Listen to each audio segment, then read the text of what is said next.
This poster presentation has become an important annual event at Creighton University.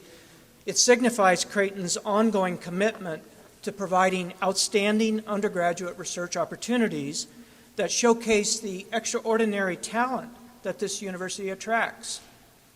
At Creighton, we believe that students are capable of discovery that contributes to the intellectual fields in which they are studying. We believe in quality research that adds to the overall body of knowledge of a discipline. And we believe in offering students the opportunity to learn by participation and in collaboration with highly talented faculty members, side by side with students from various disciplines. We strive also to be a leader in this type of cross-disciplinary interaction and project-based research. Individual inquiry in the form of student research should be a key component of the undergraduate experience.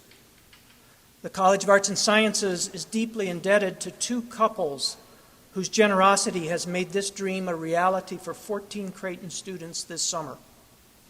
And so it is with great pride that I introduce to you Creighton University alumnus Dr. Randy Ferlic and his wife Terry, and their dear friends and loyal friends of the university, Bill and Ruth Scott and Dick Herman. Would you all please stand to be recognized?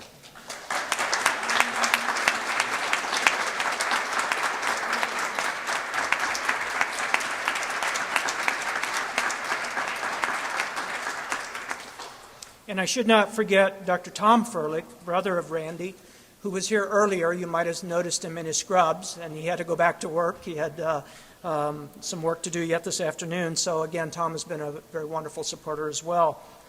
We have several vice presidents and deans with us today, including the vice president for health sciences, Dr. Donald Fry, and interim vice president for development and alumni relations, Laura Semick, and the vice president for administration operations and marketing communications, Dr. Kim Manning, who I think just had to step out a few minutes ago. We also would like to welcome Dean Rowan Zetterman of the School of Medicine. Thank you for being with us. We also welcome several faculty members and administrators who have come to witness the work of our students. I know there are also a number of proud parents and family members of our presenters who have made a special trip to see what their students have been working on. Some have come from as far away as Hawaii. One of the parents is from Hawaii, and others from Kansas City. And we would like to share with you your pride in your students' accomplishments, and we appreciate you parents, all that you've done in terms of encouraging them in their education and for entrusting their education to us here at Creighton University. Welcome to all of you. Again, may I say just a few minutes or a few things about the faculty mentors for this program. I would like to recognize the hard work of those mentors. For those of you not aware of it, they do give of their time quite generously in the summer. They certainly have their own research programs to advance, and it's their generosity and their commitment that I think makes these wonderful learning opportunities available to the students. So thank you all, faculty members, for your wonderful contribution. I'll ask the administrator of the Ferlic Summer Research Program, Dr. Holly Harris, who is Associate Dean of the College of Arts and Sciences, to tell you more now. Holly? Thank you. You'll have to excuse me. I have very little voice left, so we'll work on this, okay? The 14 students participating in this 6th Ferlic poster presentation are some of the best and brightest students in their respective field of study. Their projects represent examples of basic science research in biology, chemistry, physics, and math, and many of them aimed at improving healthcare from a variety of different perspectives. Each of these students worked at least 40 hours a week for 10 weeks beside their faculty mentors.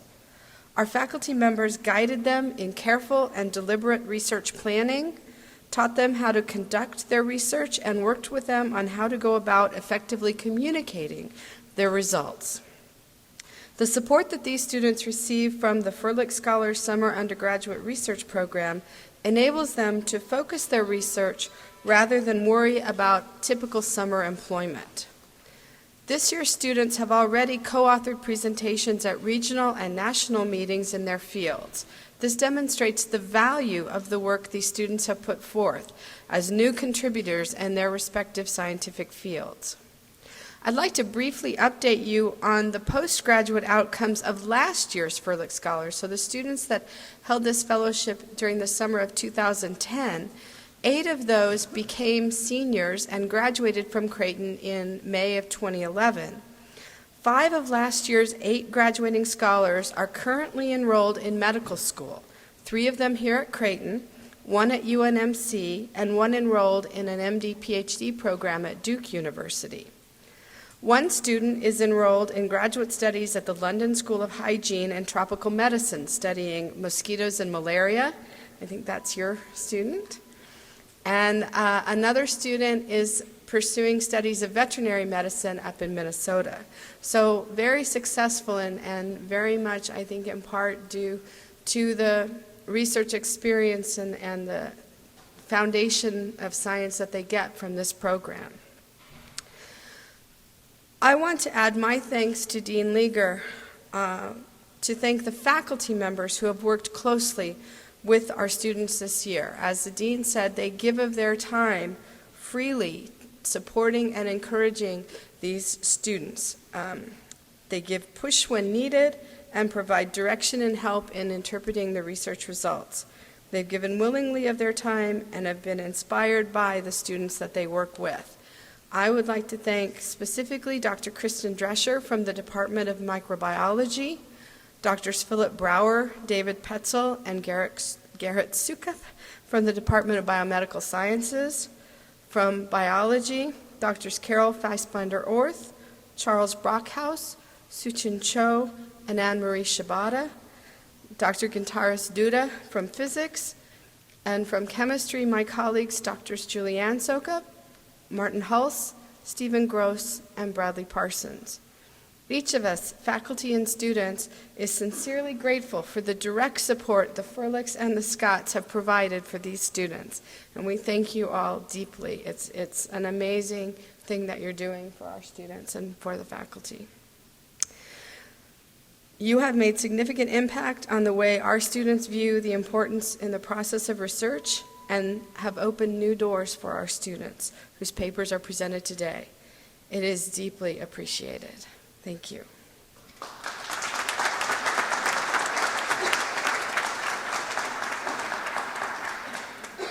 Thank you, Dr. Harris. Laura Simic is the Interim Vice President for Development and Alumni Relations at Creighton University. Laura and her division are dedicated to creating a culture of philanthropy that encourages alumni and other donors to participate actively in improving the student experience, including research opportunities at the undergraduate level. Please welcome Laura Simic. Thanks, Bob. I love this event and love the opportunity to see some of our best and brightest students at work. For the vast majority of people, the word research really can conjure up images of long, lonely hours spent in the company of caged rats and tedious record keeping and white lab coats. But for others, and a select, very blessed few, the word research is synonymous with hope and maybe even tantamount to miracle. To that relatively small number of gifted scholars, research is a key that can unlock hidden mysteries and is mankind's greatest hope for improving the human condition. And here at Creighton, research is making a difference on a local and a national and even a global level. One example is the work of our Dr. Joan Lappy, one of Creighton's Osteoporosis Research Center. She continues to be recognized for her discovery of the roles of calcium and vitamin D in cancer prevention, stress fracture reduction, and obesity in young girls. She was the principal investigator of a groundbreaking study linking vitamin D and calcium consumption to cancer prevention in 2007. Her discoveries began in the same place that our Ferlic and Scott scholars began today, with an exceptionally bright, curious scholar eager to discover something new.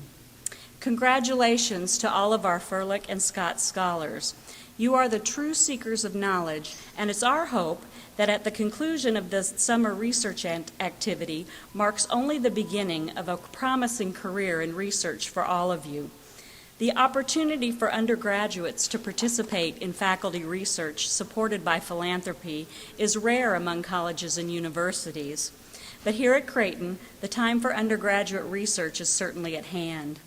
Record enrollment across all of our schools and colleges and outstanding national rankings and recognition have delivered some of the best and brightest students to our front door.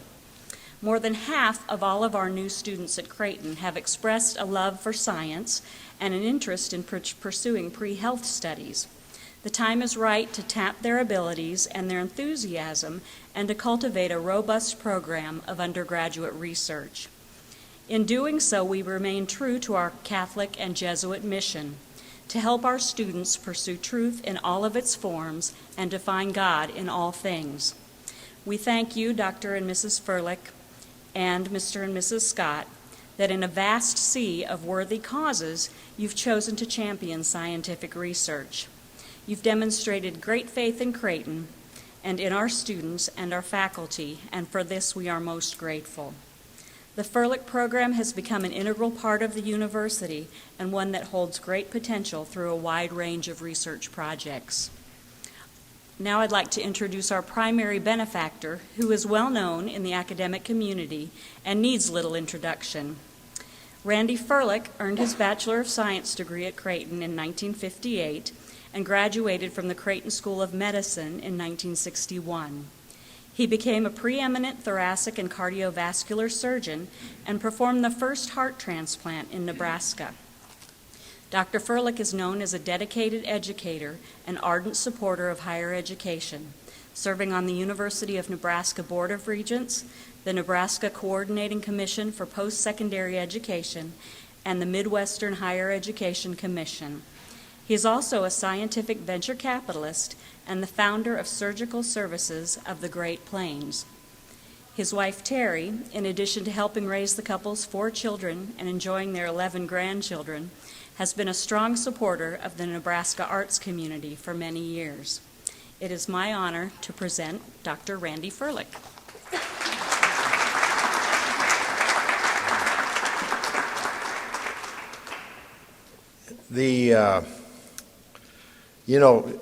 Creighton did many great things for me, and that's why it's easy to reciprocate. And they had mercy on me and let me attain far beyond my abilities or native intelligence. So I really, I feel a great debt to over the past 50-some years to Creighton, as I hope all of you will too. At John Dryden, some of this is a repeat from previous years, but John Dryden always said, "Let those whose wits so very small speak to show they think it all. Errors like straws upon the river flow. He who would have pearls must dive below." And there are many pearls in this room. Among them, all of our young investigators, I think, that are just fabulous. And I see a degree of sophistication that was far beyond what we would have dreamed of when I started school. Hell, when I was in medical school, we didn't have DNA. I mean, DNA was 1953. And so now we're talking about ribo switches and very sophisticated ways of incorporating genetic material. We're probing things about dark matter, which is one of my favorite subjects because my kind of hobby is delving into subatomic particle physics. But you were talking about support for the school, but Ruth and Bill and my friend Dick Herman, Dick and I had a friend who you knew, kind of latched on to what philanthropy should be about. He said, pick your friends rich and pick them clean. So that's why some of these people are here. We'd invited some others that couldn't be here because of other obligations, but I was hoping to showcase some of the students here and show what sophisticated areas they are and could even launch themselves into other things of venture capital. The Jesuits have another saying, that they have a vow of poverty. It's not for them, it's for us. So those of you that labor on this faculty know that very, very well. And I appreciate the faculty. And the faculty, you probably, as students, you don't realize that we live vicariously through our students. And so we can't do the things that you're doing, but we really live in a way that we're proud of what you're doing. You're like what I have the same pride in all of you that I would have of my grandchildren. And it excites me a great deal. I think I get a tremendous, and I'm sure Bill and Ruth and Dick feel the same way, I get a tremendous kick out of the return on investment that I have here. I think it's far amplified by your intellectual curiosity than anything anybody could dream of.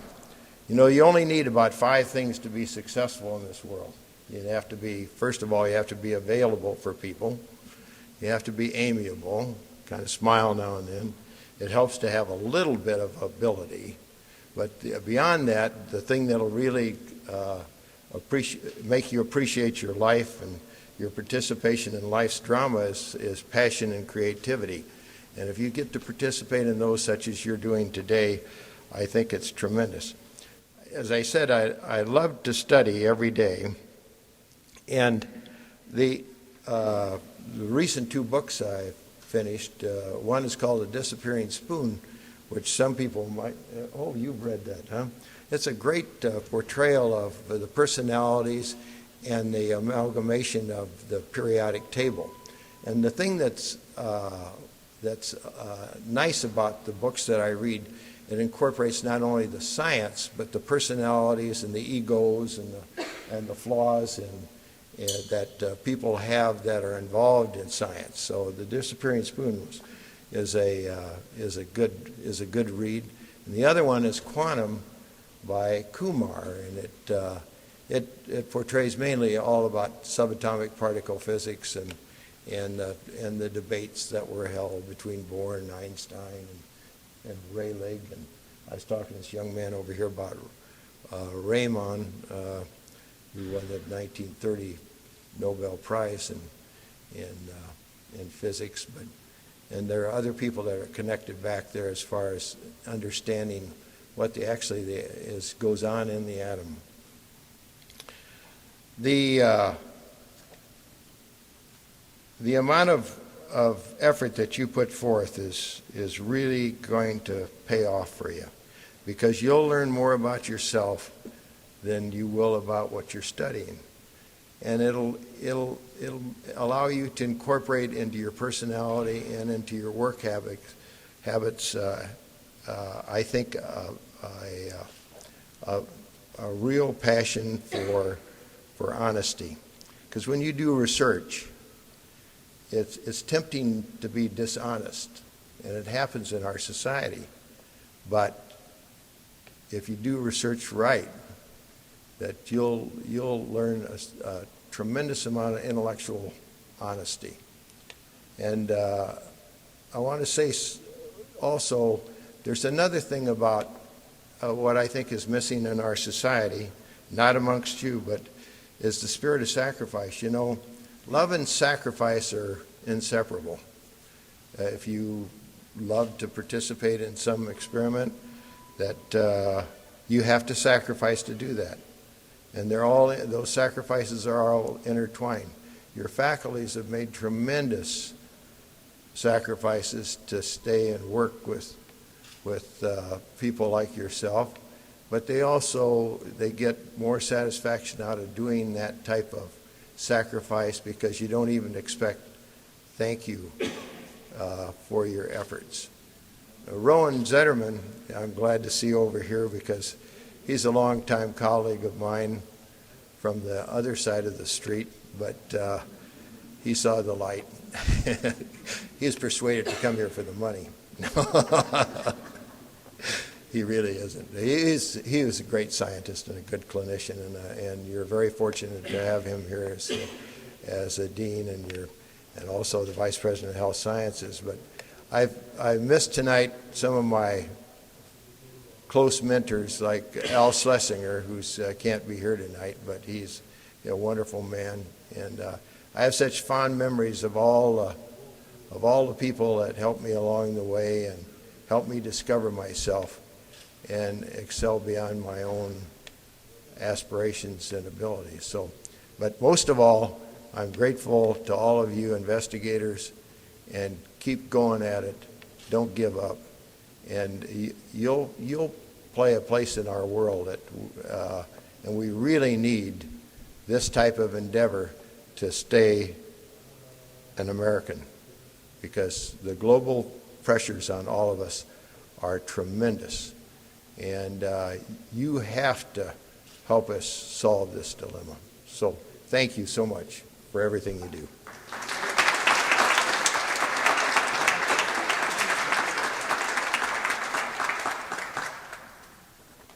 Thank you, Dr. Ferlic. We have 14 very talented students, and their work is displayed here around the room. Each year we ask one of those students to speak on behalf of the other students who are participating in the Ferlic poster project. This year we've asked Shweta Goswami, who's majored in biochemistry, to be that spokesperson. Her work has been mentored by Dr. Julie Strausuka, and Shweta has done some wonderful work on behalf of the college in terms of working with admissions. She's always just an admirable spokesperson, and I think you'll see that quality come forward. Shweta, would you come and speak on behalf of the students? Shweta means beautiful. I asked her. Hope she knew why. Thank you, Dean Leaker. Good evening.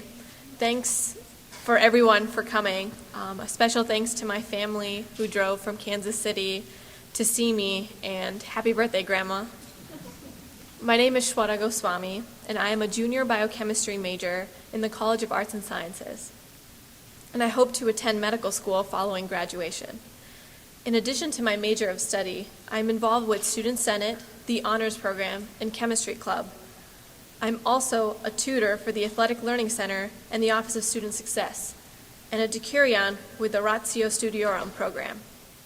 I'm originally from Amritsar, India, but now I consider myself a Midwesterner from Kansas City. I am proud to be a Ferlic Scholar and here today to express my profound appreciation for this unique and valuable opportunity. First of all, let me give you an idea of my research efforts as part of the Ferlic program. Unlike some projects that may have an identical beginning and ending, my project is ongoing. I have the good fortune of being able to work on the research team of Creighton biochemistry professor Dr. Julie Sokup, who has an interest in riboswitches, which are genetic on-off switches within bacterial messenger RNAs. Under the direction of Dr. Sokup, I am assisting as we investigate RNA molecules in the hope of learning more about riboswitches. Utilizing various techniques, some of which include crystallography, equilibrium dialysis, and inline probing, we are hoping to gain a better understanding of riboswitch structure and function in order to develop novel antibiotics to control bacterial metabolic pathways. Our suspicion is that riboswitches, which so far have mainly been found in bacteria, are present in mammals. So I'm helping Dr. Sokup by performing experiments that would characterize riboswitches in mammalian RNA. In order to identify direct contacts between riboswitches and their ligands, we have utilized equilibrium dialysis and inline probing in a very unique way, which I can further have already explained in my poster presentations. If you are not familiar with the terminology, this may all sound very confusing, but to me, these words are very powerful and very exciting. The ramifications for this research are profound and hold great hope for development of drugs to treat cancer as well as many neurological ailments. Research requires enormous discipline, and one of the most valuable things the Ferlic program has done for me is to help me master the fundamentals, the ins and outs, so to speak, of scientific protocols. Without strict adherence to these protocols, our efforts would be meaningless. In addition, the Ferlic program has given me exposure to the tools of the trade, so to speak, scientific equipment I am becoming more and more comfortable using. As a Ferlic scholar, I have developed the discipline to withstand weeks, months, or even longer of results that are not what I'm hoping for or even what I'm expecting. Research can test the patience of even the most dedicated researcher. I am sure that patience is a quality that you, as donors, share with us as researchers. Many worthy causes may offer you the gratification of seeing the immediate results of your donor dollars, but supporting scientific research requires a far-sighted and selfless view. Your name may very well go down in the annals of science as being at the forefront of life-saving discovery, but it may be 10 generations from now. The research that I work on today is an outgrowth of discoveries that were made 10 years ago, which is even more valuable today than it was then. Research moves the world forward by unlocking one mystery at a time. Those who choose to support scientific research know that they are contributing to something far greater than themselves. They want to have a hand in improving the human condition for those who will follow. Thank you, Dr. and Mrs. Ferlic and Mr. and Mrs. Scott. I am so in awe of your generosity and so very thankful for your gifts. I know I speak for all Ferlic scholars in expressing our sincere appreciation. Thank you.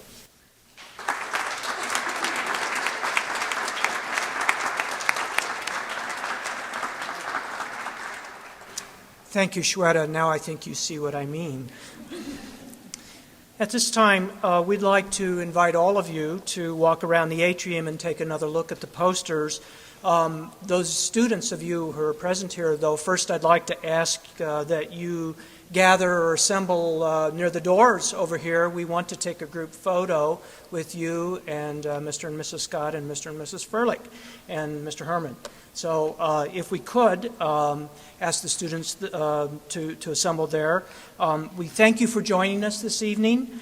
Congratulations to our student presenters. Once again, our thanks to Dr. and Mrs. Ferlic and Mr. and Mrs. Scott for their support of undergraduate research at Creighton University.